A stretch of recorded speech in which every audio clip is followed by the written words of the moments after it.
아버지, 몸 안 좋으시다면서요? 넷째 연락도 안 되고, 그런데 전화 시내나 아버지를 집에 모시긴 힘들고, 병원으로 모시기엔 너무 비싸서, 그것도 힘들어요. 가뜩이나 요새 경기도 어려운데요. 그래서 저희가 요양원에 자리 하나 마련해 놨으니까, 거기로 들어가세요. 아셨죠? 괜히 아프다고 저희한테 계속 전화해서, 마음 무겁게 우는 소리 하지 마시고요. 너무 처량해서 눈물이 다 나오더군요. 제가 다 늙어서 자식들한테 이런 취급이나 받으려고 그렇게 열심히 살아온 게 아닌데 싶어서요. 안녕하세요. 오늘도 찾아주셔서 감사합니다.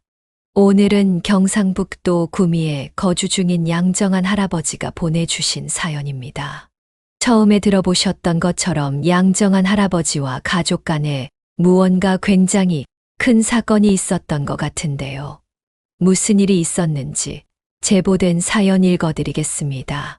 들어보시고 양정한 할아버지께 따뜻한 위로든 따끔한 조언이든 해 줄 수 있는 말이 있으면 말씀해 주시길 바랄게요. 이야기를 들으시면서 여러분의 경험에 비추어 볼 때 이런 상황을 어떻게 해결하셨는지, 혹은 주변에서 비슷한 경험을 한 분이 계셨다면 그분들은 어떻게 대처하셨는지 공유해 주시면 좋겠습니다. 좋아요와 구독 그리고 알림 설정 눌러주시면 올라오는 사연 함께 들어보실 수 있습니다. 그럼 사연 바로 읽어드리겠습니다. 안녕하세요. 청취자 여러분. 저는 삶의 끄트머리에서 귀인을 만난 70대 할아버지입니다. 요즘 종종 지난 날을 돌이켜 보곤 합니다. 그리고 상상하죠. 내가 내 아이들을 다른 방식으로 키웠으면 지금 다들 어떻게 자랐을까 하고요. 하지만 금세 생각을 털어버리려 한답니다. 아무리 돌이켜보고 곱씹어 본들 지난 세월은 다시 돌아오지 않으니까요. 저는 20대 초반의 동갑인 아내를 만났고, 아내는 25세의 첫 아들을 안겨주었습니다. 태어나서 처음 느껴보는 벅찬 감동이었어요. 아내와 제 사랑의 결실이 그렇게 소중한 생명으로 모습을 드러냈다는 사실이요. 그렇게 첫째 아들을 시작으로 우리는 5의 자식을 더 낳아 기르게 되었습니다. 총 6남매였죠. 순서대로 아들, 딸, 아들, 아들, 딸, 그리고 막내 아들까지요. 아내의 몸이 걱정되어 셋째 낳았을 때 이제 아이를 그만 가질까 하고 아내에게 물었지만 아내는 단호히 고개를 젓더라고요. 아내는 한번 정한 의견은 굽히지 않는 확고한 사람이었어요. 말 그대로 여장부 같은 스타일이었죠. 그건 아이들을 키울 때도 마찬가지였습니다. 아이들은 아빠인 저보다 엄마인 아내를 더 무서워했어요. 집안을 휘어잡고 살던 건 제가 아닌 아내였으니까요. 그런 아내 덕에 저는 바깥일에 온전히 집중할 수 있었습니다. 저는 젊은 시절에 도배를 배워 평생 도배쟁이로 살았어요. 남 밑에서 일을 하다가 열심히 돈을 모아 30이 되기 전에 작지만 번듯한 제 가게도 냈죠. 그런데 아내와 아이 6을 먹여 살리기가 보통 힘든 일이 아니더라고요. 다행히 제 일은 열심히 뛰며 일을 따내면 하는 만큼 돈을 벌 수 있는 일이었기에 저는 정말 주말이라곤 모르고 매일같이 일을 했습니다. 새벽같이 일을 나가서 밤늦게 들어왔고요. 그렇게 아내와 저는 각자 집과 밖에서 열심히 삶이라는 전투를 치러냈습니다. 전부 아이들을 위해서요.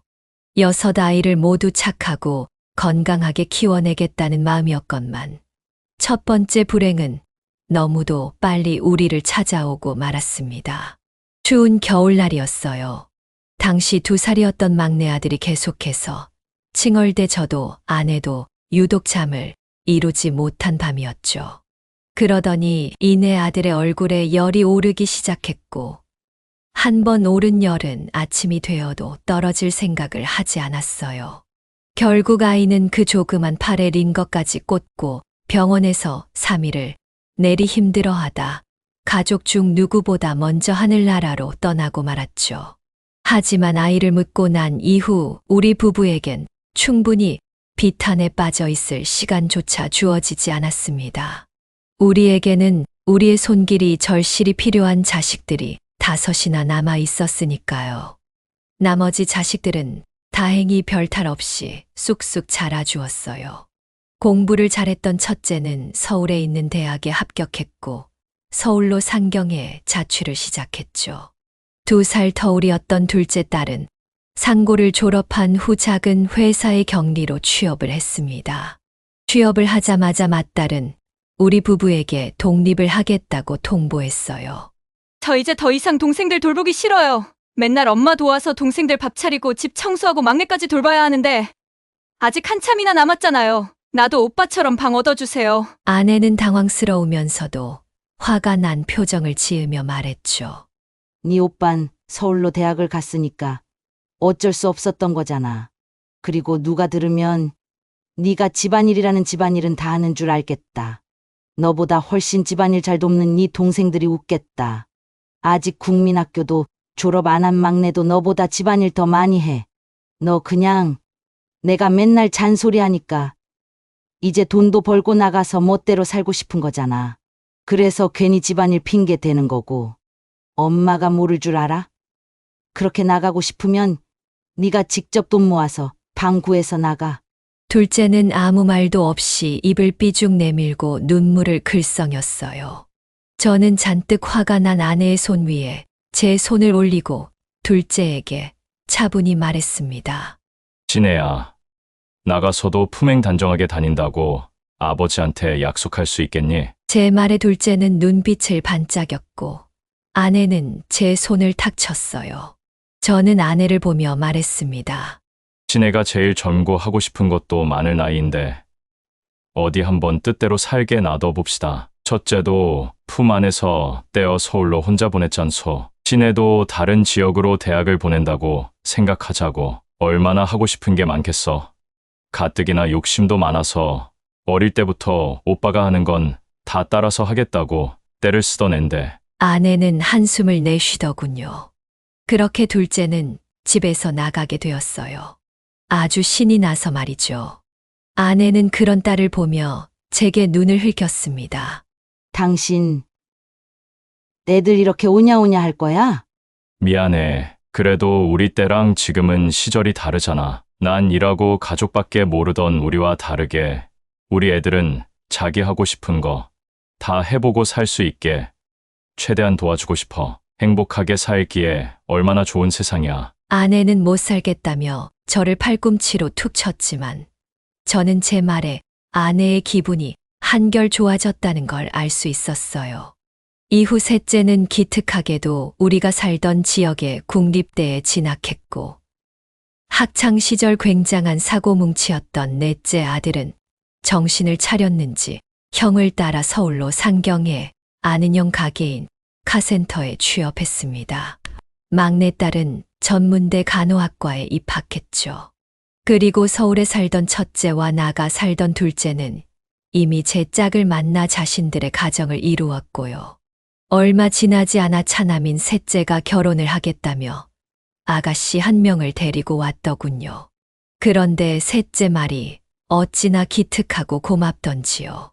아버지, 어머니, 저 결혼하면 분가하지 않고 이 집에서 2분 모시고 같이 살고 싶어요. 이 사람도 동의했고요. 그동안 저희 5남매 키우느라 고생하셨는데 이제 저희가 모시면서 효도할게요. 자기밖에 모르던 첫째와 둘째에게 치이며 자랐건만 셋째는 참 착했어요.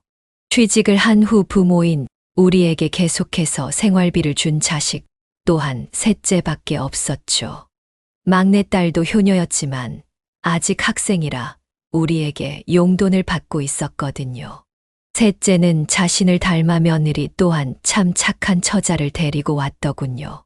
셋째를 결혼시킨 후 대학 졸업 후 병원에 간호사로 취직한 막내딸마저 웬 곰 같은 사내를 만나 결혼의 집을 나가게 되었습니다. 자식 5 중 넷을 결혼시키고 나니 모아두었던 돈이 많이 줄어 있었어요. 하지만 아무렴 어떻습니까? 어차피 자식들 잘 먹이고 잘 키우려고 아등바등 모아두었던 돈인데요. 게다가 저는 아직까지 돈을 벌고 있었고요. 우리 부부와 함께 살던 셋째 내외를 제외하면 우리를 자주 찾아오던 자식은 막내딸 부부밖에 없었습니다. 첫째와 아직 결혼 안 한 넷째는 서울에 살고 있어 자주 못 온다고 쳐도 장녀였던 둘째는 우리에게 지원이란 지원은 다 받았으면서도 명절을 제외하면 코빼기도 보이지 않았어요. 심지어 우리의 생일 때도 말입니다. 그래도 괜찮았습니다. 자기들 밥벌이는 다들 잘하는 것 같으니 이제 우리 부부만 잘 살면 된다고 생각했거든요. 게다가 우리에게는 아주 살가운 셋째와 막내 내외가 있었으니까요. 장인어른, 저 드디어 무기사 과정 떼고 정식 기사가 되었습니다. 이제 떼돈 벌 일만 남았다고요. 막내 사위는 포크레인 기사였어요. 예전에 자격증을 따던 중 실습을 하다 다쳐 병원에 갔을 때 세상 친절한 우리 막내를 보고 한눈에 반해 무지하게 쫓아다녔다고 하더군요. 그때 막내딸이 한 말이 어찌나 웃겼는지 모릅니다. 소도둑처럼 생긴 사람이 매일 다른 꽃을 들고 찾아오는 통에 얼마나 무서웠는지 몰라요. 얼굴은 새까만 사람이 맨날 미소를 지어 보이겠답시고 내 앞에서 이를 환히 드러내고 있는데 이는 또 어찌나 하얀지 그 모습이 웃겨서 나중엔 결국 데이트 신청을 받아들이고 말았다니까. 막내딸의 말에 사위는 제게 건치를 드러내며 씩하고 웃어 보이더군요. 그리고는 이렇게 너스레를 떨었어요. 제 이가 유독 하얗고 건치해요. 보이시죠? 제 몸뚱이에 붙어 있는 것 중에 유일하게 가장 마음에 드는 구석이라니까요. 게다가 저 매번 밖에서 일하잖아요. 얼굴이 까매지니까 이가 더 하얘 보이는 거죠. 노가다꾼의 매력이 이런 거 아닙니까? 노가다꾼. 나도 노가다꾼일세. 어때? 내 이도 하얘 보이나? 장인어른은 주로 실내에서 일하시잖아요. 어디 보자. 그래도 건치시네요. 합격 드리겠습니다. 역시 같은 노가다꾼끼리는 통하는 게 있네요. 그런 우리를 보고 아내와 막내딸은 이해할 수 없는 표정을 지었지요. 저와 막내 사위만 신나게 웃어댔고요. 저는 막내 사위와 보내는 시간이 참 좋았습니다. 그 어떤 아들보다도 막내 사위와 대화하는 일이 더 즐거웠죠. 셋째에게는 좀 미안한 이야기지만 셋째는 착하기만 하지 영 재미라고는 없는 성격이었거든요. 그렇게 이제 오래도록 행복한 일만 남았을 줄 알았는데 또 다른 불행은 너무 이르게 제 곁에 찾아왔습니다. 아주 믿을 수 없을 만큼 갑자기 말이죠. 5 남매를 키워온 시간이 생각보다 많이 혹독했는지 아내의 몸은 자꾸만 약해져 갔어요. 그래서 결국 셋째가 하루 휴가를 쓰고 정밀 검사를 받게 하려 아내를 차에 태워 병원에 데리고 갔죠. 검사를 예약한 날에 저는 의뢰받은 일이 3건이나 있어 함께 가지 못했고요. 엄마 잘 모시고 다녀와라. 당신도 검사 잘 받고 오고 수면 내시경 이런 거에 괜히 겁먹지 말고. 내가 무슨 내시경 그런 걸 무서워하게? 당신이나 내 걱정하지 말고 일이나 잘하고 오시구랴. 아직도 제게 손을 흔들어 주던 아내와 꾸벅 인사하던 셋째 모습이 기억납니다. 한 번이라도 더 살갑게 말을 건네줄 걸 그랬어요.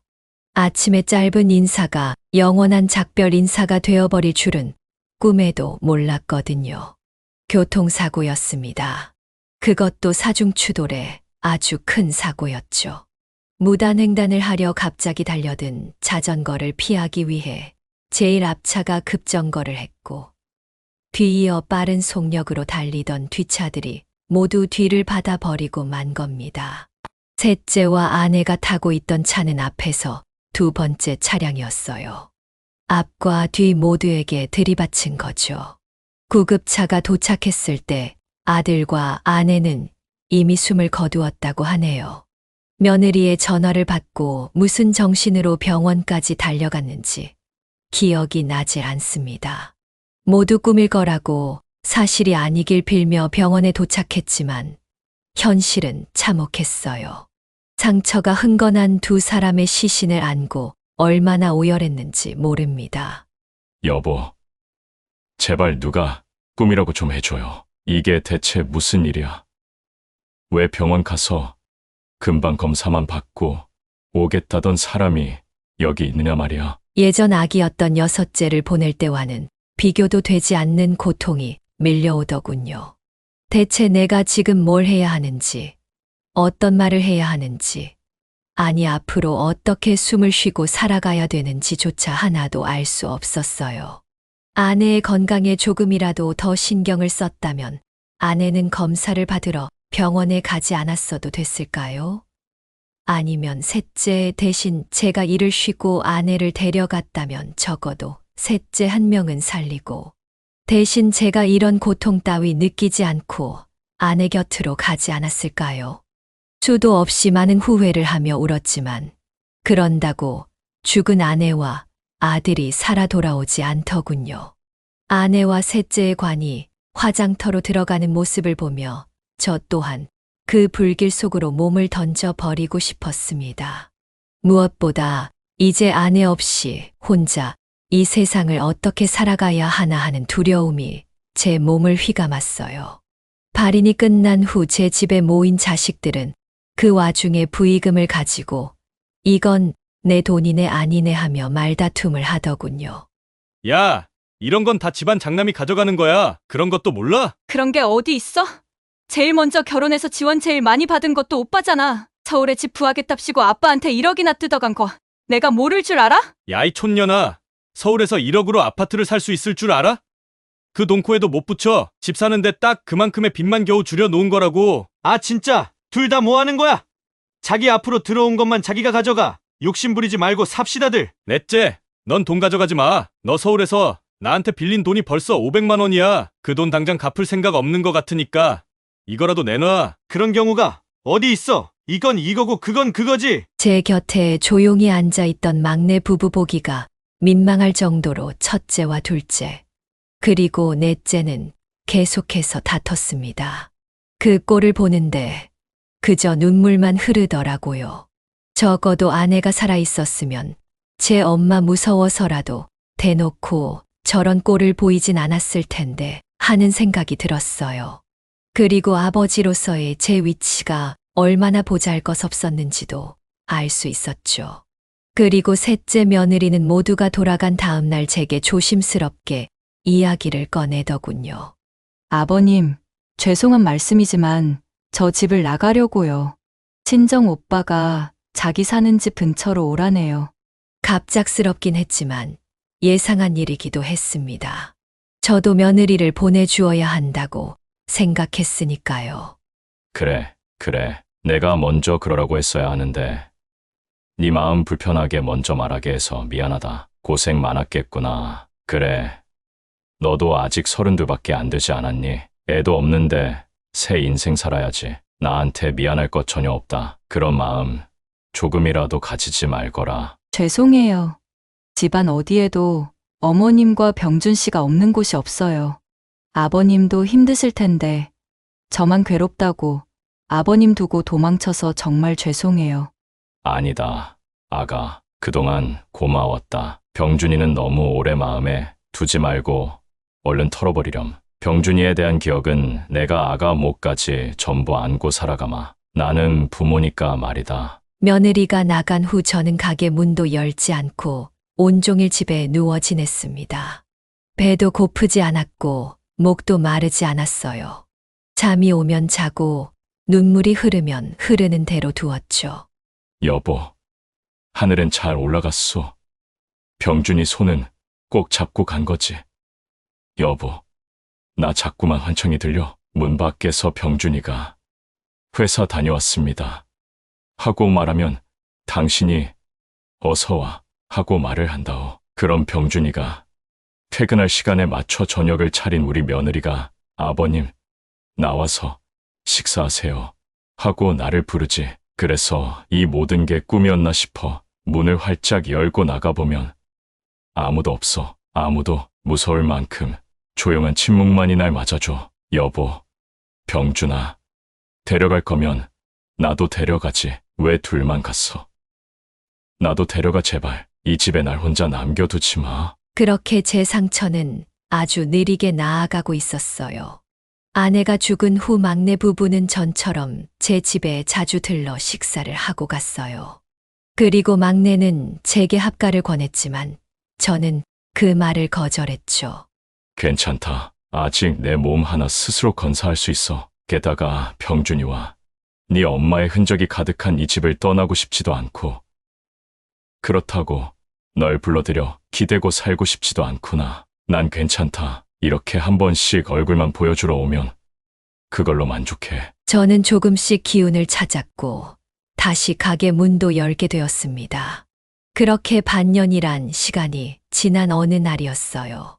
이전에 생전 찾아오지도 않던, 아니 연락조차 잘 없던 첫째가 제게 기별도 없이 집으로 내려왔더군요. 네가 어쩐 일이냐? 내일 회사 안 가? 그게 아버지, 사실 저 1년 전에 회사에서 잘렸어요. 창피해서 아버지 어머니께 말씀을 못 드렸지만요. 저는 부의금을 전부 가져가겠다며 박박 우겨대던 첫째의 모습이 머릿속에 떠올랐어요. 그래서 그때 그렇게 그 돈에 목을 맸나 싶었어요. 그래서 말인데요. 아버지 돈 가진 거 조금 있으시죠? 아버지 노후 자금으로 남겨뒀던 거요. 그거 저 좀 빌려주시면 안 돼요? 뭐, 그 돈은 어디다 쓰게? 진짜 좋은 사업에 투자할 기회가 생겼는데 아시다시피 모아놓은 돈은 다 써가고 애가 곧 있으면 초등학교에 들어가야 해서 빚을 지기도 좀 그렇고요. 제가 이거 잘 되면 이자까지 쳐서 갚아드릴게요. 아버지, 내 애랑 애 엄마는 어떻게든 먹여 살려야 하잖아요. 적어도 아버진 제 마음 아시잖아요. 생전 제게 그렇게 부탁 하나 한 적 없던 첫째가 저렇게 간절히 얘기하자 부모된 마음으로 차마 모른 척할 수가 없겠더군요. 저는 그래서 가진 돈 중 5천만 원을 아들에게 주었죠. 그 소식을 또 언제 들었는지 며칠 뒤엔 둘째가 제게 찾아왔습니다. 애들이 크기 전에 아파트로 이사를 하고 싶은데 돈을 좀 보태달라고요. 아버지, 오빠한테도 돈 빌려주셨다면서요. 저 딱 3천만 해주세요. 오빠 결혼할 땐 1억이나 해주셨잖아요. 저한테는 5천 해주셨으면서 3천 해주셔도 오빠한테 그때 해주신 1억에는 한참 못 미쳐요. 항상 제 오빠를 걸고 넘어지는 둘째 말엔 이길 수가 없겠더라고요. 둘째 말을 듣고 있자면 꼭 제가 자식을 차별하는 부모가 되는 것 같아서 말이죠. 그래서 둘째에게 돈을 넘겨주자 이제 정말로 수중에 돈이 얼마 남지 않더라고요. 그래도 자식들한테 열심히 퍼준 만큼 저는 다시 힘을 내서 열심히 일을 했습니다. 그래봤자 이미 나이 든 몸이라 젊을 때처럼 밤낮 없이 일을 할 순 없었지만 최선을 다했죠. 어차피 집에서 저를 기다리는 가족도 더 이상 없었기에 딱히 집에 빨리 들어가고 싶지도 않았거든요. 어찌 보면 아내와 셋째의 죽음을 잊기 위해 일에 더 몰두를 한 거겠죠. 그렇게 6년이란 시간이 흘렀습니다. 당시 손자에 이어 손녀까지 낳았던 막내딸은 2년째 급성골 수성 백혈병에 걸려 병원에 입원과 퇴원을 반복하고 있었어요. 처음엔 막내마저 잃을까 너무 두려워 매일 밤 울며 기도를 했었는데 사람이라는 게 적응하는 동물이라더니 그 말이 딱 맞더군요. 증세가 더 나빠지는 것 같지 않으니 막연하게 저러다 언젠가 낫겠지 하고 생각했던 것 같아요. 하지만 무심한 하늘은 그런 저를 비웃기라도 하듯 아내와 셋째로도 모자라 막내에게까지 검은 손을 뻗치더군요. 집에서 쓰러진 막내가 병원으로 실려가게 되었고 이후 막내의 몸은 하루가 다르게 악화되기 시작했습니다. 막내는 그렇게 입원한 이후 더 이상 퇴원하지 못했어요. 병원에서 8개월이라는 긴 시간을 투병한 후 결국 숨을 거두고 말았습니다. 저는 막내 사위와 9살 난 손자, 6살 난 손녀와 함께 막내의 임종을 지켰습니다. 막내가 마지막으로 입원해 있는 8개월 동안 제게 아이들을 맡기고는 막내 곁에 꼭 붙어 절절히 간호했던 막내 사위는 이렇게는 못 보낸다며 싸늘히 식어가는 막내를 부여잡고 거의 비명 섞인 울음을 토하더군요. 그렇게 나이 70의 막내딸마저 먼저 보내고 저는 더 이상 막내 사위의 연락을 받지 않았습니다. 제가 연락을 받지 않자 결국 집으로 찾아온 사위는 엉엉 울며 제게 원망을 쏟아냈어요. 장인어른, 왜 제 연락 안 받으십니까? 애들 엄마마저 먼저 보낸 마당에 장인어른까지 제게 얼굴을 안 비춰주시면 전 누구랑 애들 엄마 이야기를 하고 누구에게 위로받는단 말이에요. 저는 그런 사위를 가만히 토닥여 주었어요. 그리고 사위에게 마지막 인사를 했죠. 정서방, 자네 마음 잘 알래? 그런데 내가 우리 셋째를 보내고 깨달은 게 있어. 남은 사람은 미련을 가지지 못하게 냉정히 끊고 보내줘야 한다는 거야. 내가 그걸 못해서 결국 며느리에게 그 힘든 말을 먼저 꺼내게 했지. 자네도 우리 신영이를 얼른 털어내고 자네 인생 살아야지. 나도 그게 마음이 편할 것 같네. 정서방, 그동안 자네랑 보낸 시간이 얼마나 즐거웠는지 자네는 상상도 못할 거야. 우리 좋은 기억만 가지고 이쯤에서 서로를 마음에만 묻고 이별하세나. 늙은이 부탁이네. 잘 가게. 애들 잘 키우고 잘 살고. 막내 사위는 제발 자신에게 이러지 말라며 엉엉 울었지만 저는 그런 사위를 내쫓았습니다. 지금은 힘들어도 나중엔 분명 제게 고마워할 거라고 믿었죠. 그렇게 사위를 보내고 저도 집에서 참 많이 숨죽여 울었습니다. 그렇게 전 막내딸과도 영원한 이별을 했어요. 이후 저는 쓰린 마음을 먹고 아내와 자식들과 살던 그 집을 팔았습니다. 사위가 그날 이후에도 몇 번이나 절 찾아왔었거든요. 어차피 혼자 지내기에 넓다고 생각했던 터라 저는 그 집과 가게마저 처분하고 작은 집 전세로 들어갔습니다. 그렇게 그 작은 집에서 아무도 만나지 않고 혼자 살고 있는데 넷째에게서 전화가 오더군요. 아버지. 그래. 어쩐 일이냐? 막내가 죽은 이후엔 통 연락이 오는 사람이 없던 터라 오랜만에 걸려온 넷째 연락이 유독 반갑더라고요. 아버지, 저 좀 도와주세요. 저 이러다 교도소 가게 생겼어요. 하지만 넷째 입에서 나온 말은 잠시나마 들떴던 제 마음을 더욱 암울하게 만들었습니다. 듣고 보니 사정이 아주 가관이었습니다. 결혼은 안 했어도 혼자서 잘 살고 있을 거라 믿어 의심치 않았건만 넷째 놈은 생각보다 더 몹쓸 놈으로 자랐더군요. 글쎄 이놈이 술을 먹고 함께 살던 여자에게 심한 손찌검을 했답니다. 그것도 한두 번이 아니었다고 해요. 심지어 일을 그만둔 지도 오래되어 그 여자가 벌어온 돈으로 놀고 먹으면서요. 그걸 견디다 못한 그 여자가 경찰에 신고를 했고 무지막지한 합의금을 요구했다고 하네요. 이놈아, 어찌 그렇게 함부로 대? 내가 널 그렇게 가르쳤어? 아이, 아버지가 가르치긴 누굴 가르쳐요. 전부 우리 어머니 손에만 맡기셨으면서. 아무튼 아버지, 지금 그게 중요한 게 아니잖아요. 설마 막내 아들 교도소 보내고 싶으신 건 아니죠? 아버지 돈 있으시잖아요. 눈앞이 깜깜했습니다. 자가가 아닌 전세로 들어오면서까지 마련해 두려고 했던 노후 자금인데요. 게다가 얼마 전 그 돈에서 또 대부분을 첫째가 투자가 잘 안 됐다며 한 번만 더 도와달라고 사정하던 통에 빌려줬었거든요. 이번엔 빚까지 져서 자기 이번을 안 도와주면 진짜 길바닥에 나앉게 생겼다고요. 그래도 어쩌겠습니까?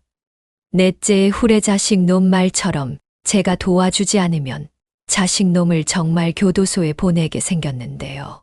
이미 자식을 셋이나 잃은 저는 더 이상 자식이 잘못되는 꼴을 그저 두고만 볼 순 없겠더군요.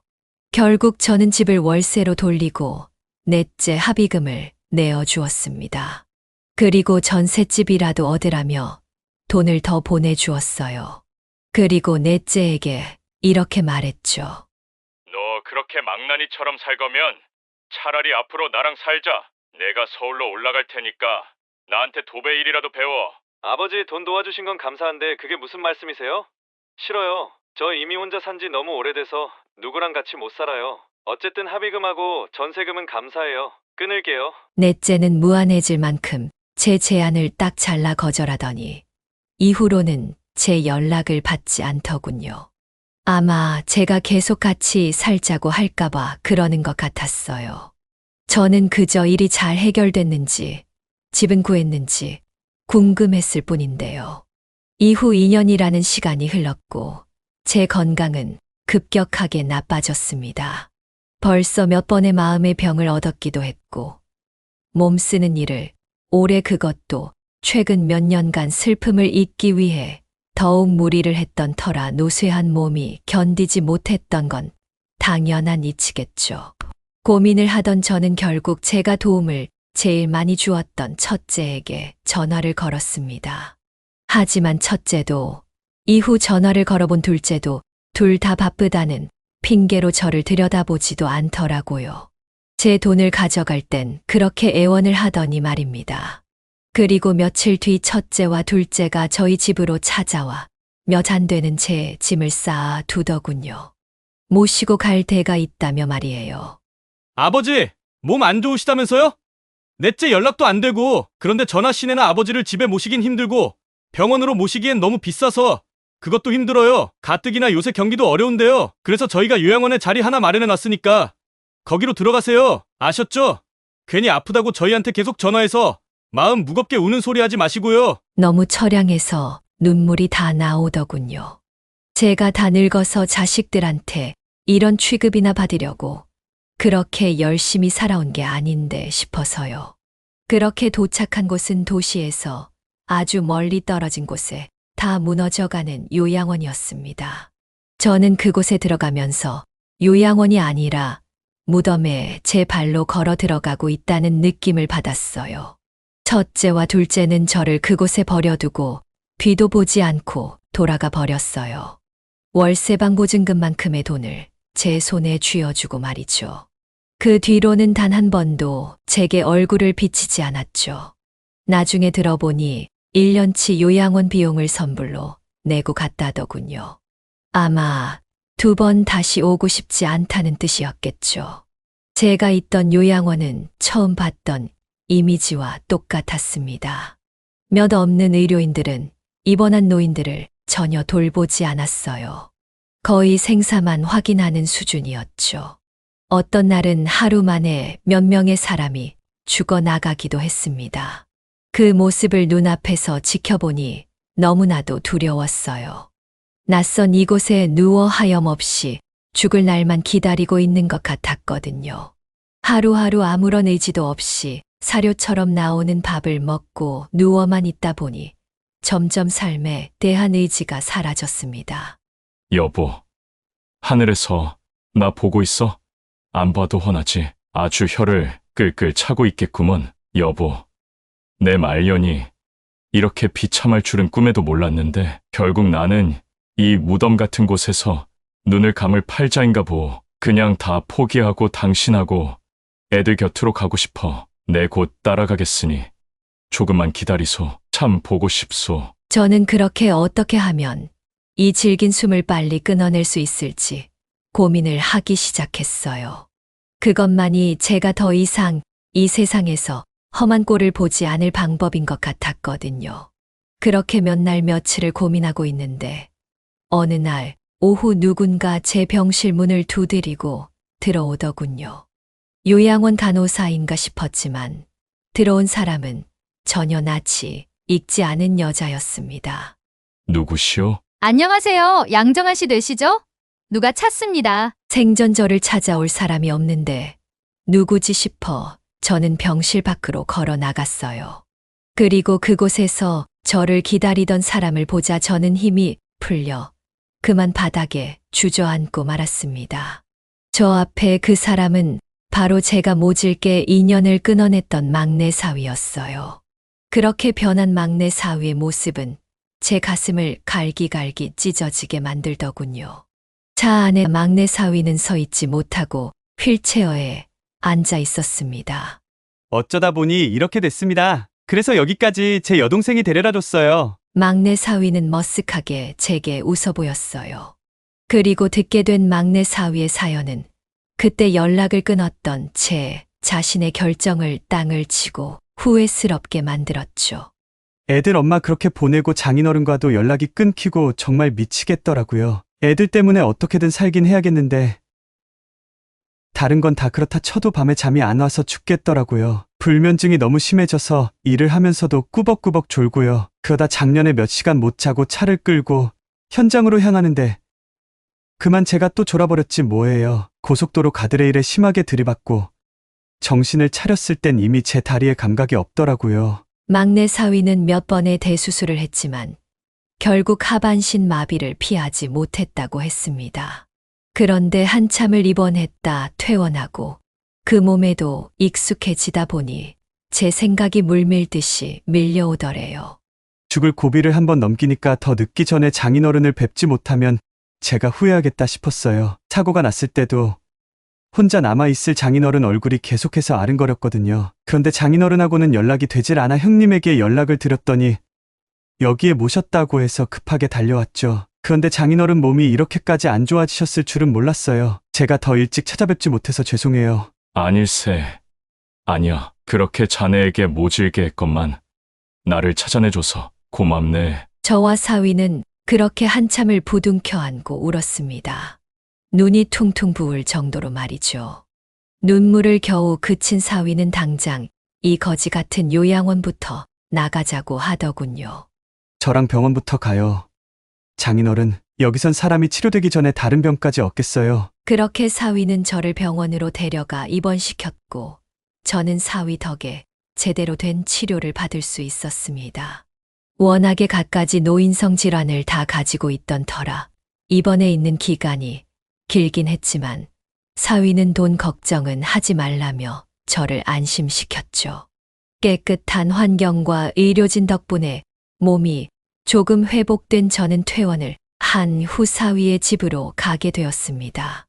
예전엔 장인어른께서 그렇게 고집을 부리며 절 내치셨죠. 이젠 그런 거 안 통합니다. 장인어른, 집에 있는 애들한테 할아버지 오실 거라고 얘기하니까 애들이 그렇게 좋아할 수가 없었어요. 애들 엄마 병원에 입원해 있을 때 장인어른이 잘 돌봐주셨던 기억이 아직까지 남아 있었나 봐요. 그러니까 애들을 위해서라도 저희 집으로 가세요. 제가 앞으로 정말 극진히 모실게요. 괜찮다고 해도 한사코 사위가 저를 모셔가겠다며 억지를 부렸거든요.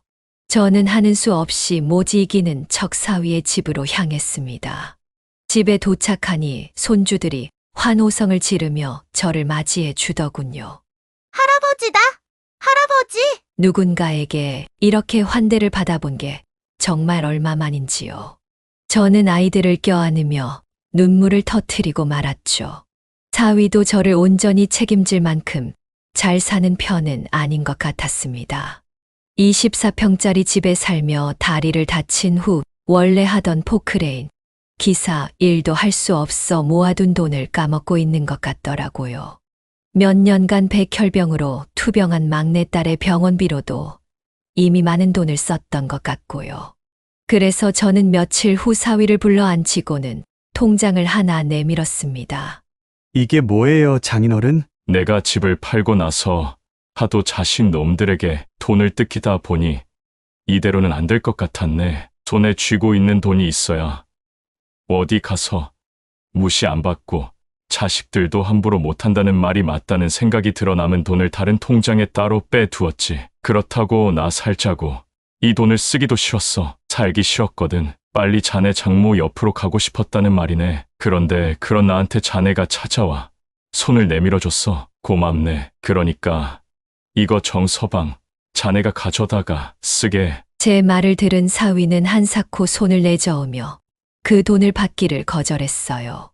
하지만 그 반응조차 저는 예상을 했었죠. 아닙니다, 장인어른. 요즘 시대가 좋아져서 저 같은 장애인도 받아주는 곳이 많아요. 지금 재택근무를 할 수 있는 자격증들 공부 중이니까 이것만 합격하면 곧 저 취업할 수 있을 거예요. 모아둔 돈도 아직 있고요. 그러니까 그 돈 그냥 넣어두세요. 아닐세.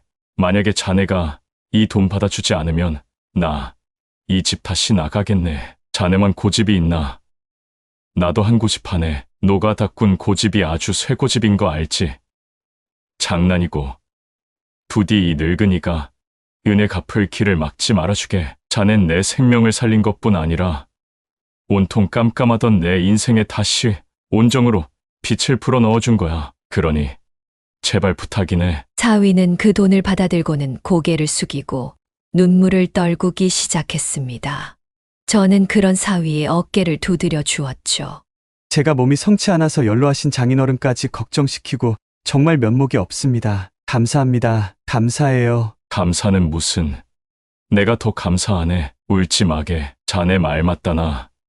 요즘은 아주 좋은 세상이 아닌가. 조급해하지 말고 천천히 공부하게나. 삶은 아직 길어. 우리 같이 힘을 합쳐 살다 보면 분명 더 좋은 날이 올 걸세. 그게 벌써 3년 전의 일입니다. 사위는 컴퓨터 관련 자격증을 취득해 기특하게도 재택근무 형태로 취업에 성공했어요. 요즘엔 장애인을 위한 취업 지원 프로그램이 아주 많더군요. 취업 확정 통지가 날아오던 날, 사위와 얼싸안고 얼마나 웃으며 또 울었는지 모릅니다. 우리 착한 손주들은 벌써 각각 11살, 8살이 되었어요. 학교를 다녀오면 방에서 일하고 있는 사위를 배려하며 조용한 목소리로 할아버지 하고 저를 찾는데 그 음성이 제가 늙음하게 찾은 아주 소소한 기쁨 중 하나랍니다. 시골에 살고 계시는 사돈 어른들도 한 번씩 이 집에 놀러 올 때마다 두 손에 먹거리를 한가득 사오세요. 그러지 말라고 번번이 말씀드리는데도 항상 말입니다. 사위가 누굴 닮아서 이렇게 황소고집인가 했더니 다 사돈들의 영향이더라고요. 그럼 전 그 보답으로 상다리가 휘어지게 음식을 해서 대접을 하곤 하지요. 3년째 요리에 자도 모르던 저도 제법 음식 솜씨가 많이 늘었거든요. 다음 달엔 사위와 손주들, 사돈들까지 다 해서 강원도 여행을 가기로 했습니다. 그리고 얼마 전 첫째가 제가 아닌 사위에게 전화를 한 통 했더라고요. 매제 잘 지냈어? 매제가 아버지 모시고 갔단 얘긴 요양원에서 들었어. 고생이 많네. 다른 건 아니고 매제 혹시 돈 좀 가진 거 있어? 내가 투자 사기를 좀 당해서 말이야. 그거 다 여기저기 빌려서 투자한 건데 나 지금 집도 날리고 빚쟁이들한테도 돌맞게 생겼어. 시내는 그 지랄 맞은 성격 때문에 지금 제 남편하고 이혼한 애 만에 난리라 돈 빌릴 형편도 못 되고 넷째는 사람 때려서 지금 교도소에 들어가 있어. 매제 어떻게 좀 안 될까? 사위는 그 전화를 받고 인상을 쓰며 혀를 끌끌 차더군요. 그리고는 첫째에게 일침을 날리고는 전화를 끊어버렸어요. 저 다리도 병실이고 져먹고 죽으려고 해도 돈 없어요. 그리고 형님, 다른 분들도 만나게 되면 꼭 전해주세요. 인생 그렇게 살지 말라고요. 평생 힘들게 당신들 키워준 장인어른 돈만 싹 뺏고 나 몰라라 해서 지금 천벌 받는 거예요. 앞으로도 더 힘드셨으면 좋겠네요. 2번 다시 제게 연락하지 마세요. 전화기 썩는 것 같으니까. 그렇게 전화를 끊고는 미안한 표정으로 저를 쳐다보는데 저는 그저 잘했다고 말해 주었습니다. 깨달았거든요.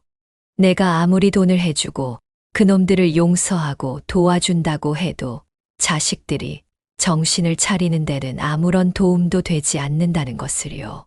혹시라도 나중에 기적이 일어나 정신을 차리게 되면 제게 미안하다는 연락이라도 한 통 오겠죠. 그럼 그땐 부모로서 과거 일은 끄집어내지 않고 용서해 줄 생각입니다. 아마 그럴 일은 절대 없을 것 같지만 말이죠. 삶이라는 게 어디서 불행이 튀어나오고 또 어디에서 기적이 튀어나올지 도무지 종잡을 수 없는 거더군요. 저 또한 이렇게 70이 훌쩍 넘은 나이에 인생의 새로운 국면을 맞게 될 거라고는 상상도 하지 못했으니까요. 그러니 여러분, 지금 혹시 저와 비슷한 나이시던 아니면 훨씬 젊으시던 간에 갑자기 찾아온 슬픔에 빠져만 계시지 않았으면 좋겠습니다. 진 꽃은 다시 피지만 사람은 다시 소년이 될 수 없다고 해요. 지나간 시간은 절대 다시 돌아올 수 없다는 거겠죠. 그러니 내일보다 하루라도 젊은 오늘 최선을 다해서 힘차게 살아가 봅시다. 저 또한 앞으로 사위의 다리와 힘이 되어 얼마 남았을지 모를 생을 열심히 살아가 보도록 하겠습니다. 다들 행복하세요. 긴 사연 함께 들어주셔서 감사합니다. 여기까지가 양정한 할아버지의 사연인데요. 여러분은 어떻게 들으셨나요? 참으로 기구한 삶을 사신 것 같아 가슴이 먹먹해집니다. 그렇지만 양정한 할아버지가 말씀하신 대로 앞으로 힘차게 나아가도 보면 더 나은 내일이 있을 거라 생각하고 나아가셨으면 좋겠습니다. 막내 싸위와 손주들의 양정한 할아버지도 말년에 행복하실 거라고 생각됩니다. 여러분의 생각은 어떠신가요? 같이 댓글로 의견 나누어 보았으면 합니다. 양정한 할아버지 영상이 주는 교훈이 유익하시다면 좋아요와 구독, 그리고 다른 지인에게 공유 부탁드리며 저는 그럼 다음 사연에서 뵙겠습니다.